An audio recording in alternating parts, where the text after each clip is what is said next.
Hello everyone, welcome back to the next lecture of the design of simple machine parts.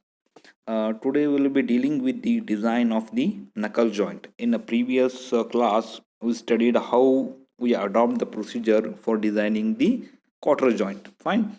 So let us get started and we'll see the what is the procedure we have to follow to design the knuckle joint. Now, first thing, okay, we have to start with the failure of the rod in tension. Okay, so we know that we use the knuckle joint either for the tensile or for the compressive loads only. Fine. So let us get started. Now, first is what, since we have to calculate or we have to find out the diameter of the rod, suitable diameter of the rod, depending upon what amount of the force, what amount of the stress is acting on the rod end. Okay, so to start with the basic equation, sigma equal to P by A. Okay, sigma equal to P by A. So we have to find out the value of P equal to is nothing but sigma into A. Okay, now sigma here is the sigma T, that is the stress in the tension, and A is the area of the rod. Since the rod is the circular in cross section, I can write A as pi by 4 into d square. So this is the equation from which you can calculate the diameter of the rod. So you have to solve for d and you have to find out the diameter d.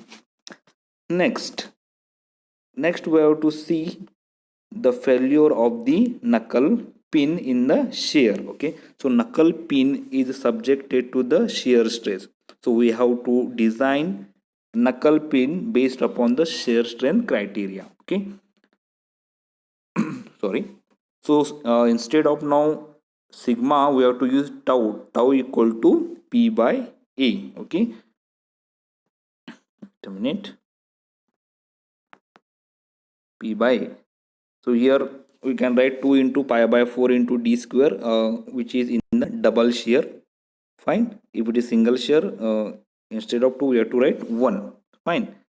So 2 into pi by 4 d square d1 square into tau, where tau is nothing but the shear stress. Okay, so at the end what we have to calculate, we have to solve for P. So P equal to 2 into pi by 4 into d1 square into tau. Now from this equation, now from this equation, tau, that is the shear stress induced in the knuckle pin, is obtained. So our aim is to calculate the value of tau from this criteria. Okay, that is nothing but the shear stress we have to find out. For what value of the shear stress this design will not be, try to obtain its desired work. Fine. So let us move to the next and we'll see the next failure. Okay, next we will go for the failure of the single eye or the rod end. Okay, now shearing strength, now rod end is subjected to the shearing strength. Okay, and it is also subjected to the tensile. So let us find out first based upon the shear strength. Okay, so now this is the formula to calculate the shearing strength of the single eye rod end is d2 minus d1 into t into tau.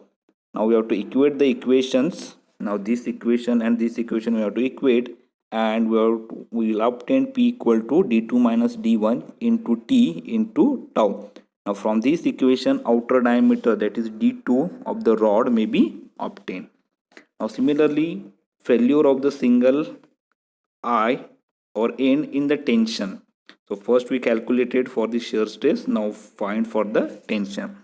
So here this is the final equation, P equal to d2 minus d1 into t into sigma t. Now from this equation, the induced tensile stress sigma t may be checked. Now checking means what? First some value of the sigma t is given in the problem. Okay, next you have to go for the design and we have to see whatever stress you are obtain, it has to be less than the given value, then only we say that it is the safe one. That is what the checking means. Okay, now it's the failure of the single ion in the crushing. Okay, we saw in the tensile. So here we have to deal with the crushing, that is the sigma c. The formula is P equal to d1 T into sigma c. And next one is failure of the fork end.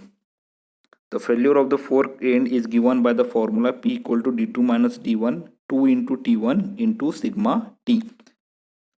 So what we are going to check here, we have to check what is the induced stress in the fork. Okay, and we have to compare this stress with the what is the given value, and if it is less than what is the design value, then we say that it is a safe one, or else we have to redesign it once again.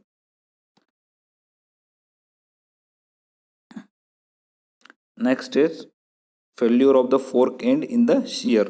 So this is the formula P equal to d2 minus d1 2 t1 into tau. Here we have to check for the shear stress, that is the tau. And finally is fork end in the crushing. So if you want to check the fork end in the crushing, you have to use the formula P equal to d1 into 2 times t1 into sigma c.